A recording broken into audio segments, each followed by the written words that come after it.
Монгол бичгийн сурын төслийн хүрээнд бол манай цэцэрлэг одоо багш ажилчдынхаа түн судалгаа хийсэн байгаа.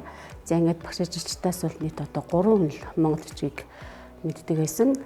За ингээд Монгол улс одоо хос бичгтэн болох одоо хөтөлбөрийн хүрээнд бол одоо 1-р сургуулийн багш сольчлонд одоо хүсэлтийг тавьж одоо байгууллага дээр бол танхимын сургалтыг зохион байгуулсан байна. Мөн одоо өөрсдөө бас монгол бичгийг сураад зогсохгүйгээр одоо гэр бүлдээ өөр хүүхдүүдтэй бас танхимын болон одоо цахим сургалтуудыг зохион байгуулсан байна. За тэгээд хамт олноороо монгол бичиг сурснараа бол одоо 1-р сургуулиас жил бүр уламжлал болгон зохион байгуулдаг. Үндэсний бичиг бидний бахархал тэмцээнд бол одоо тогтмол оролцдогоор бас давуу талтай байна. За мөн одоо багш оюун цэцэг маань одоо боловсрол соёлын урлагийн газраас зохион байгуулсан үндэсний бичиг өрх бүр тэмцээнд бол одоо гэр бүлээрээ амжилттай оролцож одоо бас тэргуун байрыг эзэлсэн амжилтыг үзүүлсэн байгаа. Хэрэл сумын 1-р цэцэрлэгийн хамт олонтой анх 2020 оноос хойш хамтран суралцаж монгол бичгийг зааж эхэлсэн. Тэгээ одоо бол 32 ажилтнтай. За 32 ажилчны 90% нь бол монгол бичгээрээ уншиж бичиж чадна. За анхан болон дунд шатанд бол эзэмшсэн. За тус одоо 1-р цэцэрлэгийн хамт олон монгол бичгийг бас сурах сонирхолтой.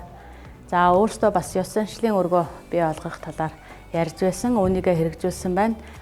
20 оноос хойш 2022 он хүртэл одоо эрчимтэй хичээлсэн цахим болон танхимаар 60-аас 70 цагийн хичээлийг зааж хамтарч одоо ажилласан.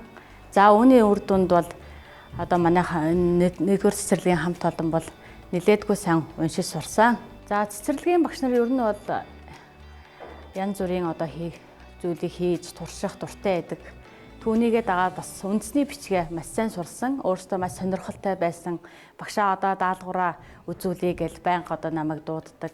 Жишээний даалгавраа үзүүлдэг. Цахимын үед ч гэсэн бас нэлээдгүй сайн эрчимтэй хичээлж сурсан. Ер нь бол идэвхтэй хамт олон байсан. Монгол бичгийг ер нь гүнзгийрэлэн сурах сонирхолтой хүмүүс зөндөө байгаа. Манай одоо 1-р сургуулийн нэрэмжит үндэсний бичиг бидний бахархал уралдаанд бол 1-р цэцэрлэгийн хамт олноос жил бүр 10-аад хүн бол тогтмол оролцдог. Тогтмолд оролцсноор одоо чадвар мэдлэг нь бол агч байгаа.